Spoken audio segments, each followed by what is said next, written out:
Okay. Every party convention builds, to the final speaker of the event. And for us here in the STEM Party, it's our 2012 Engineer of the Year, Dr. Stephen Castillo of Sandia National Laboratories.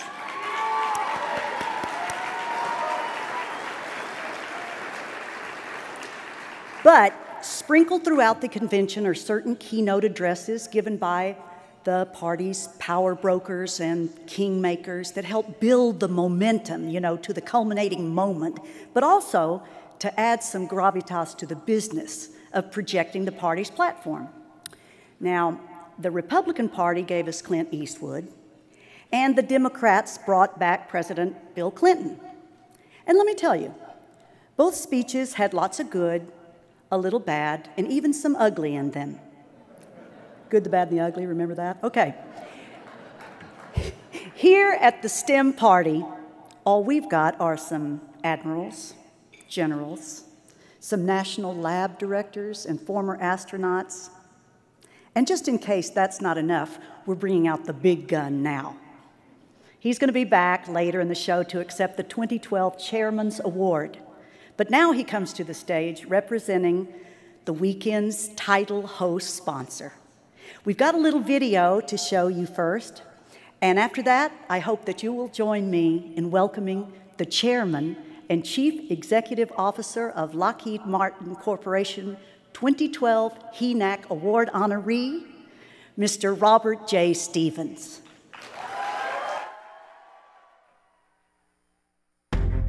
100 years ago, there were 141 miles of paved roads in the U.S. The Eiffel Tower was the world's tallest building.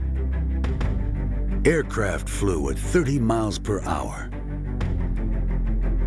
But not for long.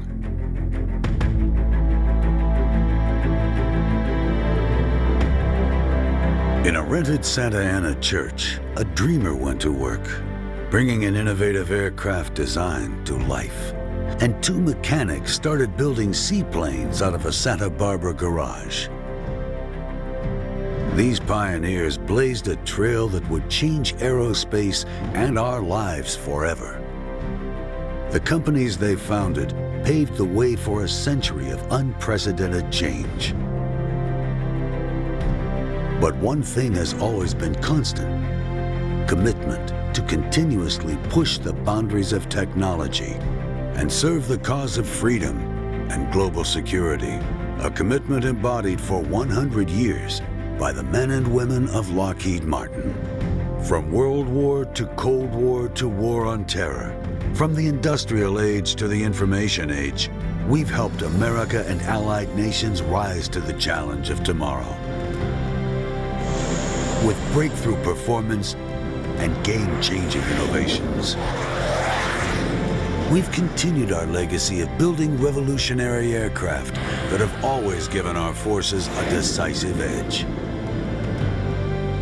We help power the space race, furthering the reach of science and igniting the imaginations of generations.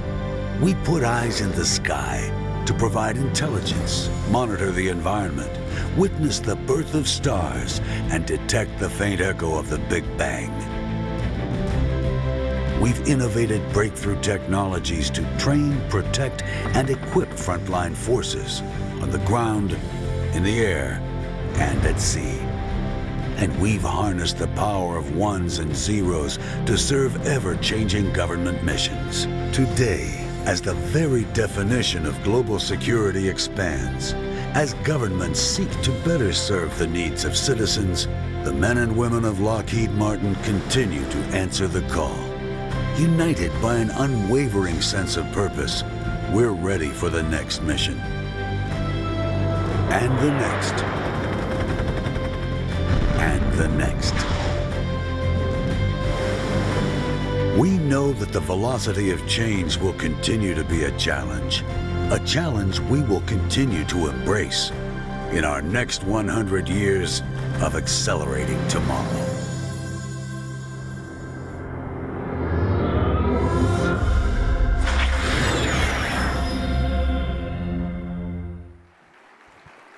Good evening.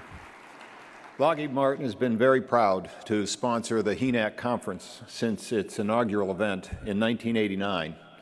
And 23 years later, we remain more impressed than ever by the accomplishments and distinguished service of the men and women being recognized here tonight.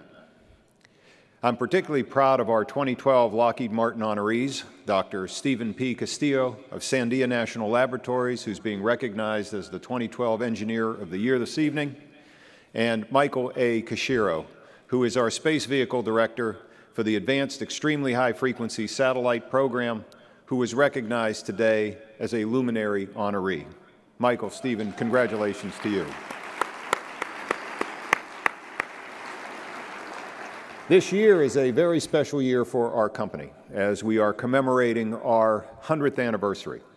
A century ago, aviation pioneer Glenn L. Martin, encouraged by none other than Orville Wright, founded the Martin Company in Los Angeles, California. He assembled an innovative biplane in a rented church, which was the only space he could afford that was large enough to hold the prototype. Now, I always knew STEM was great, but I never thought it hurt to have a little faith. In an early demonstration of the importance of systems engineering, it turns out that once the plane was built, it was too big to get through the front door of the church. In the end, Glenn had to tear down the entrance, but he made and kept the promise to build a brand new vestibule, setting a tone for integrity that our company and all of our employees uphold to this day. Later that year, 400 miles away in San Francisco, two talented engineers, brothers named Alan and Malcolm Lockheed, established the Alco Hydro Airplane Company, soon to be known as the Lockheed Aircraft Company. They operated out of a garage, fixing cars during the day and building seaplanes at night that would shatter speed and distance records. Conditions then weren't easy, but the dream of creating something new, something truly transformative, drove them forward. It fueled their inspiration and sustained them through tough times, just as it inspires and sustains our employees today. Our founders would certainly be inspired by all those being honored tonight and feel that they were in very good company indeed. Your accomplishments and your dedication exemplify the qualities that we admire and that inspire us all. This year's theme, STEM, Excellence, and the Pursuit of Innovation, exemplifies the commitment that great minds in STEM and all of you have made to keep our nation at the forefront of technological growth. Your dedication and your tireless efforts assure that the next generation of engineers and scientists have the opportunity to pursue their dreams and build our future. It's going to take all of us and the richly textured and diverse experience we bring to achieve this goal. Once again, we are so very grateful to Great Minds in STEM CEO and Chairman Ray Miato. Ray and his organization have selflessly advanced the pursuit of science, technology, engineering, and math for thousands of men and women in the Hispanic community. Heartfelt thanks for all you do for our youth, our nation, and our future.